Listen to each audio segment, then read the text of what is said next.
दोस्तों, जहां एक तरफ पूरा देश हर अलग अलग स्पोर्ट्स में अपनी पहचान बनाने में लगा हुआ है, तो वहीं दूसरी तरफ नॉर्थ ईस्ट फुटबॉल में अपनी अलग ही दुनिया बना रहा है। क्योंकि कहते हैं नॉर्थ ईस्ट की हवा में फुटबॉल है जनाब। आप फुटबॉल को तो रोक लोगे, लेकिन इस हवा को कैसे रोकोगे।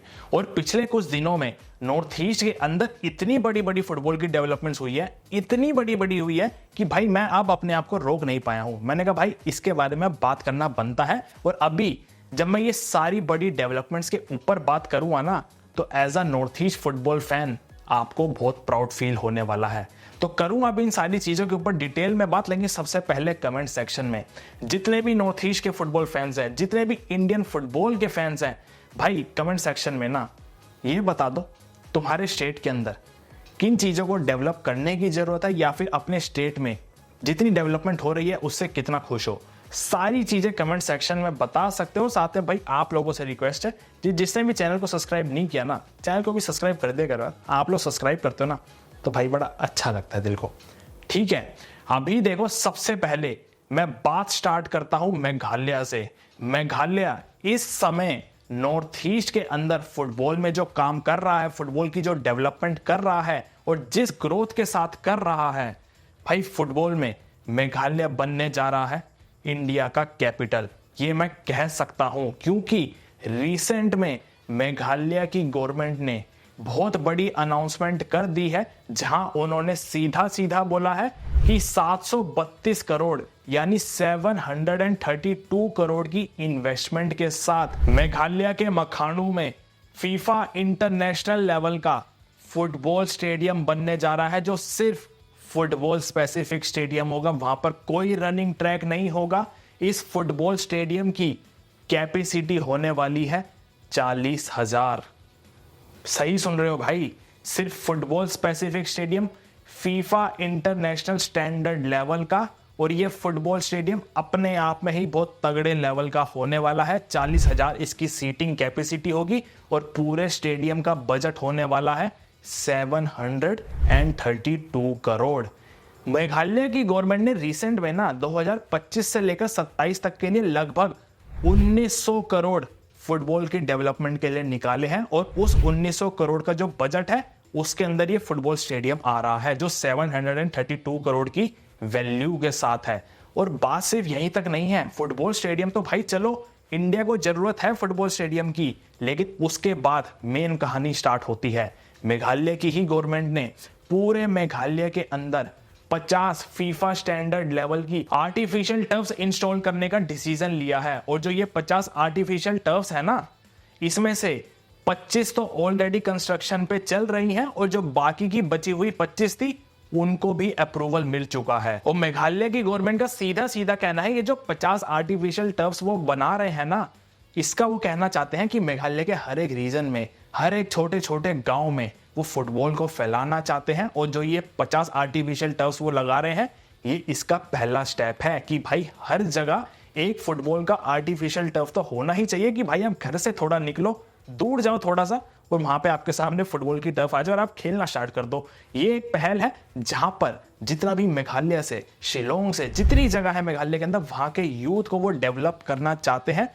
ताकि भाई वो फुटबॉल में बढ़ चढ़ के हिस्सा ले। इसके साथ साथ मेघालय की गवर्नमेंट ने अभी रिसेंट में मार्च 2025 में मिंगन क्रिश्चियन नाम का एक स्कूल है, वहां से अंडर 17 की टीम भैया भेजी थी फ्रांस में इंडो फ्रेंच टूर्नामेंट के अंदर। और वहां पर इस टीम ने नंबर 3 पे फिनिश किया था। मजे की बात क्या है, ये जितनी अंडर 17 टीम थी ना, जितने प्लेयर्स थे, इन्होंने फ्रांस की जो टॉप टीम है ओलंपिक लियोन, उसके साथ ट्रेनिंग करी थी। और सबसे बड़ी बात, जितना इस पूरे ट्रिप का बजट आया था ना, कुछ 50 लाख के आसपास आया था, इसको पूरा फंड किया था मेघालय की गवर्नमेंट ने। और फिर मार्च के बाद ही जून 2025 में मेघालय की गवर्नमेंट ने 28 अंडर 20 के प्लेयर सेलेक्ट कर दिए, जिनको वापस फ्रांस भेजा गया, स्पेशली ओलंपिक लियोन के साथ इलाइट लेवल की ट्रेनिंग के लिए। और ये जितने 28 प्लेयर थे ना, इन्होंने जून 5 तारीख से लेकर 25 जून तक 20 दिनों की इलाइट लेवल की ट्रेनिंग करी ओलंपिक लियोन टीम के साथ। और ओलंपिक लियोन के बारे में किसी को ना पता हो ना,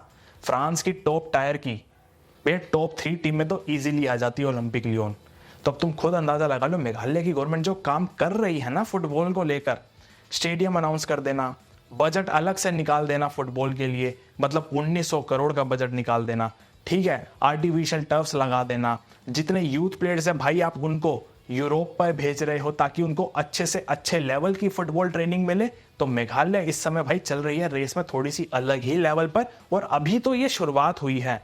यहाँ से आगे जो अनाउंसमेंट आएंगी ना, और जितना भी आपको काम दिखेगा, चाहे वो यूथ लेवल पर हो गया या फिर वो स्टेडियम्स को लेकर हो गया, इंफ्रास्ट्रक्चर को लेकर हो गया, ये भी धीरे धीरे देखते जाना भाई। मेघालय के अंदर ना इस चीज को लेकर बहुत ज्यादा ग्रोथ होने वाली है, और मैं इजीली कह सकता हूँ मेघालय डेफिनेटली फुटबॉल की कैपिटल बन जाएगी इंडिया में। मेघालय के बाद अब मैं बात करता हूँ नॉर्थ ईस्ट की जान, वहां के क्लब नॉर्थ ईस्ट यूनाइटेड के बारे में।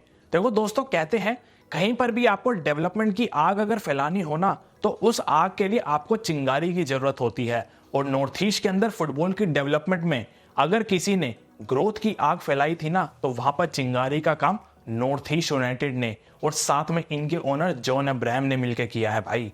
रिसेंट में नवंबर 2024 में जॉन अब्राहम गए थे भाई अरुणाचल प्रदेश, और अरुणाचल प्रदेश के साथ इन्होंने साइन किया एक MOU। वो MOU था 5 साल के लिए, जहां पर north east United Arunachal Pradesh के साथ पार्टनरशिप में मिलकर 5 साल तक फुटबॉल की ऐसी डेवलपमेंट करेगी यूथ लेवल पर, जहां पर स्पेशली अंडर 7 से लेकर अंडर 15 तक के जितने भी मतलब बेबी लीग्स हो गई, यूथ प्लेयर्स हो गए, इनको तगड़े लेवल का इंफ्रास्ट्रक्चर प्रोवाइड किया जाएगा और ट्रेनिंग करवाई जाएगी। और स्पेशली नॉर्थ ईस्ट यूनाइटेड की तरफ से अकेडमीज बनवाई जाएंगी, जहां पर 2 जगहों के नाम थे, एक था यूपिया और एक था नामसाई। ये 2 जगह थी जहां पर नॉर्थ ईस्ट यूनाइटेड की टीम अपनी रेजिडेंशियल अकेडमीज लॉन्च करेगी अरुणाचल प्रदेश के अंदर, यूपिया नामसाई में। और यहां से नॉर्थ ईस्ट यूनाइटेड ने अरुणाचल प्रदेश के साथ पार्टनरशिप में मिलकर भाई ये अनाउंस किया है कि जितने भी यूथ प्लेयर्स हो गए, जितने भी बेबी लीग्स हो गई, या फिर जो भी उनकी रेजिडेंशियल अकेडमीज के अंदर जितने प्लेयर्स आएंगे ना भैया, उनको हाईएस्ट लेवल के इंफ्रास्ट्रक्चर के साथ तगड़े लेवल की ट्रेनिंग दी जाएगी, ताकि अरुणाचल प्रदेश के अंदर भी फुटबॉल डेवलप हो और साथ में नॉर्थ ईस्ट की टीम को भी इससे फायदा मिले। क्योंकि जब प्लेयर्स डेवलप होंगे तो भाई वो स्काउटिंग के लिए कहां पर आएंगे, नॉर्थ ईस्ट यूनाइटेड के पास ही तो आएंगे। और नॉर्थ ईस्ट यूनाइटेड ने अरुणाचल प्रदेश ही नहीं भाई, जॉन अब्राहम भैया हमारे गए शिलोंग मेघालय में भी जाकर इन्होंने साइन किया एक MOU।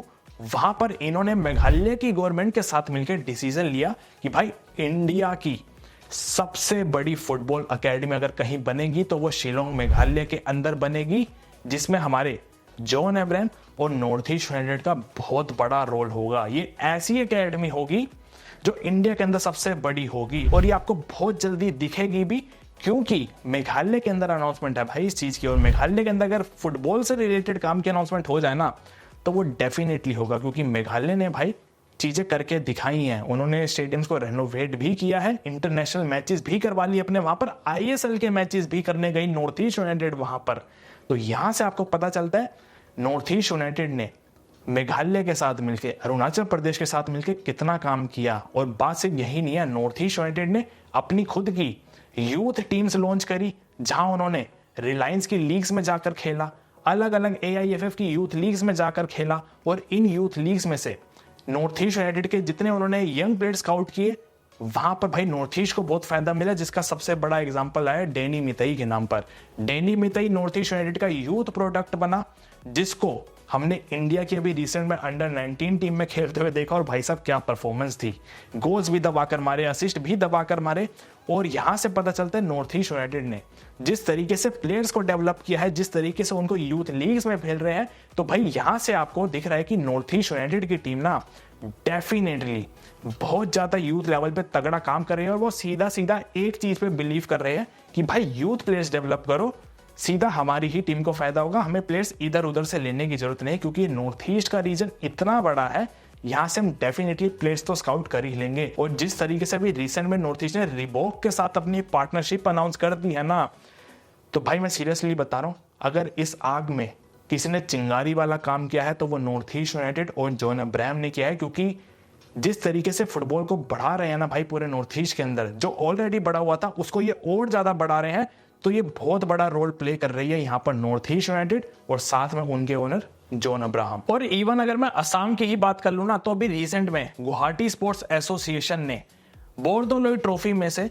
अंडर 19 के 19-20 बेस्ट प्लेयर्स सेलेक्ट किए हैं, जिनको वो बेस्ट ऑफ यू इंडिया के साथ कोलैबोरेशन में स्पेन के अंदर 14 दिनों के लिए हाई लेवल ट्रेनिंग पर भेजेंगे वहां के क्लब मार्बेला एफसी के साथ। ये मार्बेला एफसी की टीम भैया वहां की एक टॉप टायर टीम है जो प्लेयर्स को डेवलप अच्छे तरीके से करवाती है, और ये इनिशिएटिव लिया है गुवाहाटी स्पोर्ट्स एसोसिएशन ने बेस्ट ऑफ यू इंडिया के साथ मिलकर कोलैबोरेशन के अंदर। और ऐसी उम्मीद है ये जितने भी अंडर 19 के प्लेयर्स हैं ना, ये सितंबर के आसपास स्पेन का ट्रिप लेंगे जाकर, जहां का पूरा बजट गुवाहाटी स्पोर्ट्स एसोसिएशन उठाने वाली है। तो भैया असम की तरफ से ये बहुत तगड़ा इनिशिएटिव है, जहां पर एक तरफ मेघालय से प्लेयर्स को फ्रांस भेजा जा रहा है, तो दूसरी तरफ असम में से प्लेयर्स को स्पेन भेजा जा रहा है और बहुत ही हाई लेवल की ट्रेनिंग पर भेजा जा रहा है। तो यहां से पता चल रहा है यूथ को भैया ये जितने स्टेट्स हैं वहां के फुटबॉल एसोसिएशन है, ये काफी ज्यादा फोकस है इनको यूरोप में ट्रेनिंग दिलवाने के लिए, क्योंकि इनको पता भैया जब ये डेवलप होंगे तो ऑलरेडी हमारा रीजन भी डेवलप होगा और इंडियन फुटबॉल भी डेवलप होगा। और इवन असम से गुवाहाटी से ये भी बात आई है कि भैया कोकराझार को फुटबॉल का हब बना देना चाहिए इंडिया का, जहां पर फुटबॉल स्टेडियम भी अनाउंस हुआ। लगभग 100 से 150 करोड़ का बजट अनाउंस किया गया है, जिसकी सीटिंग कैपेसिटी में भी 13 या 14 हजार होगी। तो ऐसी भी बात चल रही है कि भैया कोकराझार को फुटबॉल का हब बना देना चाहिए। और ऐसा मैं मानता हूं जिस हिसाब से वहां पर फुटबॉल का क्रेज है, ये धीरे धीरे सारी हमें डेवलपमेंट बहुत जल्दी होते हुए दिखेंगी, क्योंकि नॉर्थ ईस्ट यूनाइटेड अपना रोल कर रही है, मेघालय अपना रोल कर रही है, असम गुवाहाटी अपना रोल कर रहा है, और ये सारे मिलके भैया नॉर्थ ईस्ट के फुटबॉल को ऐसे लेकर जा रहे हैं ऊपर। क्योंकि मैं अरुणाचल प्रदेश के ऊपर भी बात कर लूं ना, तो अरुणाचल प्रदेश का तो शायद आपको ऑलरेडी अभी मैंने पहले भी बताया कि उन्होंने नॉर्थ ईस्ट यूनाइटेड के ओनर जॉन अब्राहम के साथ मिलकर MOU साइन किया, जहां पर यूपीए और नमसाई में वो 2 रेजिडेंशियल अकेडमीज बनाएंगे, यूथ के ऊपर तगड़ा काम होगा। और सिर्फ इतना ही नहीं भैया, अरुणाचल प्रदेश के अंदर फुटबॉल को लेकर अब ऐसी डेवलपमेंट्स हो रही है, ऐसी ग्रोथ हो रही है, जिसका अभी आपने रिसेंट में ही एग्जांपल देख लिया होगा, जब इंडिया ने वहां पर साफ टूर्नामेंट खेला। वो टूर्नामेंट अरुणाचल प्रदेश का पहला इंटरनेशनल टूर्नामेंट था, और हमने क्या देखा, इंडिया ने जितने मैचेस खेले वहां पर एक भी मैच ऐसा नहीं गया जहां पर एक भी सीट खाली हो। भैया फाइनल में जो नजारा था, मतलब इतने फैंस आ रखे थे, मैं सीरियसली बता रहा हूँ, अरुणाचल प्रदेश और मैचेस डिजर्व करता है होस्ट करना। और होपफुली जिस तरीके से वहां पर डेवलपमेंट हो रही है, ग्रोथ हो रही है, इंफ्रास्ट्रक्चर को बढ़ावा मिल रहा है, तो डेफिनेटली अरुणाचल प्रदेश अभी अगले आने वाले टाइम में बहुत सारे टूर्नामेंट्स ऑर्गेनाइज करवाने वाला है। क्योंकि जो मैंने उस टूर्नामेंट में देखा था भैया, ये फैंस है ना, ये डिजर्व करते हैं बहुत मैचेस, क्योंकि अरुणाचल प्रदेश की गवर्नमेंट डेफिनेटली इंफ्रास्ट्रक्चर पे काम कर रही है, डेवलपमेंट पे काम कर रही है, जितने यूथ प्लेयर्स हैं इनके ऊपर काम कर रही है। और इवन ऐसी भी न्यूज है कि अरुणाचल प्रदेश के अंदर जो लीग है वो भी अक्टूबर से स्टार्ट हो जाएगी होपफुली। तो ये जो चीजें हैं ना, ये भैया अरुणाचल प्रदेश के फुटबॉल को अलग लेवल पे लेके जा रही हैं। उधर दूसरी तरफ मणिपुर ने भी दबा के काम चल रहा है वहां पर भी यूथ डेवलपमेंट के ऊपर। मतलब ये जितने स्टेट है ना, ये सारे यूथ डेवलपमेंट के ऊपर इतना ध्यान दे रहे हैं कि इनको पता है अगर फ्यूचर है तो यही है भाई, इनके ऊपर खर्च करो, इनके ऊपर इन्वेस्ट करो, क्योंकि इनके ऊपर इन्वेस्ट करेंगे तो रिटर्न भी फिर हमें यही देंगे आगे आने वाले टाइम में। और मणिपुर के अंदर सेम चीज हो रही है। मणिपुर तो भैया डेफिनेटली एक हब है ही फुटबॉल का, लेकिन वहां पर जिस तरीके से इंफ्रास्ट्रक्चर पे काम चल रहा है, चाहे वहां के लोकल क्लब्स भी हो गए, नेरोका FC हो गए, ट्राउ FC हो गए, वहां पर जिस तरीके से फैंस उन्हें देखने आते हैं, तो भैया मणिपुर ने भी अलग ही लेवल का काम चला रखा है। और मैं सीरियसली बता रहा हूँ, ये जो सारे स्टेट्स मिलके, इवन नागालैंड के अंदर भी काफी सारी अभी रिसेंट में डेवलपमेंट्स हुई हैं, तो ये सारे स्टेट्स मिलके भैया जिस तरीके से नॉर्थ ईस्ट के अंदर काम कर रहे हैं ना, मैं सीरियसली बता रहा हूँ, नॉर्थ ईस्ट इस समय बना हुआ है power house of Indian football. और ये सारी चीजें क्या मायने रखती है नॉर्थ ईस्ट के लिए, ये जो हो रहा है नॉर्थ ईस्ट के लिए भी हो रहा है, और जो हो रहा है ये इंडियन फुटबॉल के लिए भी हो रहा है। अगर यहाँ से फायदा नॉर्थ ईस्ट के फुटबॉल को मिलेगा, तो फायदा यहाँ से इंडिया के फुटबॉल को भी मिलेगा। अगर कोई प्लेयर नॉर्थ ईस्ट यूनाइटेड के लिए डेवलप हो रहा है, तो इसका मतलब है वो प्लेयर इंडिया के लिए भी डेवलप हो रहा है। तो ये फायदा है। मेघालय भैया अलग लेवल का काम कर रही है, नॉर्थ ईस्ट यूनाइटेड और जॉन अब्राहम अलग लेवल का काम कर रहे हैं, असम गुवाहाटी मिलकर अलग लेवल का काम कर रहे हैं, मणिपुर और अरुणाचल प्रदेश मिलकर अलग काम कर रहे हैं, त्रिपुरा अलग काम कर रहा है, उधर नागालैंड अलग काम कर रहा है। ये सारे मिलके, इवन मिजोरम हो गया, ये अलग लेवल पे लेके जा रहे हैं नॉर्थ ईस्ट को भी और इंडिया के फुटबॉल को भी। तो ठीक है भाई, आज की वीडियो में बस इतना ही। आप लोगों के क्या थॉट्स हैं? जितने भी नॉर्थ ईस्ट से फुटबॉल फैंस हैं या फिर जितने भी इंडियन फुटबॉल फैंस हैं, वो इस सारी डेवलपमेंट को देखकर कितना खुश है या फिर इनके ऊपर क्या कहना चाहेंगे? जितने भी स्टेट के फुटबॉल फैंस हैं, सारी चीजें कमेंट सेक्शन में बता सकते हो। और मैं उम्मीद करता हूं आप लोगों को वीडियो पसंद आई होगी। वीडियो पसंद आए तो यार वीडियो को लाइक कर देना, चैनल को भी सब्सक्राइब कर देना, ताकि आगे की वीडियोस आप लोगों के पास आती रहे। तब तक मिलते हैं अगली वीडियो में अगली कहानी के साथ। जय हिंद।